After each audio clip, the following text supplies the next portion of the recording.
কর্মস্থল ত্যাগ করা আনসারদের চাকরি স্থগিত, অস্ত্র প্রত্যাহার। অনুমতি ছাড়া কর্মস্থল ত্যাগ করায় আনসারদের চাকরি স্থগিত এবং তাদের কাছ থেকে সব অস্ত্র প্রত্যাহার করা হয়েছে বলে জানিয়েছে বাহিনীর মহাপরিচালক major general Abdul Motaleb Sajjad Mahmud.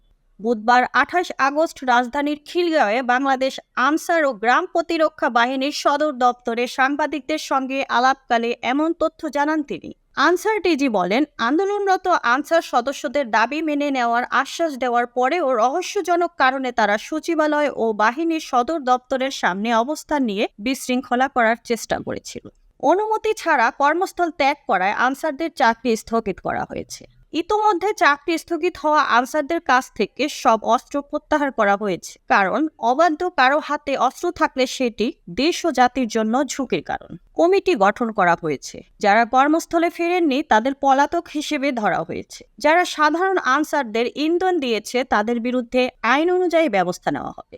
Answer বাহিনীর মহাপরিচালক বলেন, আন্দোলনরত আনসার সদস্যদের সামাজিক যোগাযোগ মাধ্যমে বেশ কিছু গ্রুপ ছিল, যেখানে প্রত্যেক আনসার সদস্যকে বাহিনীর পোশাক পরিহিত হয়ে আসার পাশাপাশি অতিরিক্ত একটি পোশাক নিয়ে আসতে বলা হয়। এর মাধ্যমে বোঝা যায় আনসারের পোশাকে আন্দোলনে বহিরাগতরা ছিল।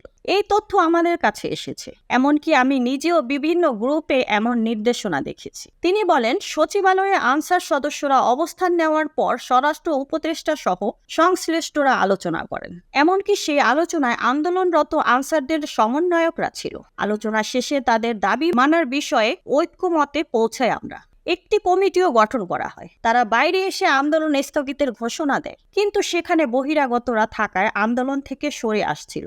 এর মাধ্যমে বোঝা যাচ্ছে আসলে তাদের উদ্দেশ্য অন্য কিছু। এমনকি সমন্বয়করা বিষয়টি স্বীকারও করেছে যে তাদের ঘোষণাও মানা হচ্ছিল না। এমনকি এসব আন্দোলনের নানা অপকর্মের কারণে চাকরি হারানো আনসার সদস্যরাও ছিলেন।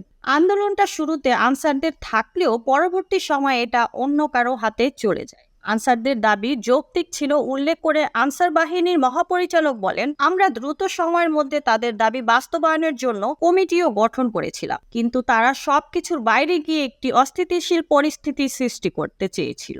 এই ঘটনায় বেশ কয়েকটি মামলা হয়েছে, অনেককে গ্রেফতার করেছে পুলিশ।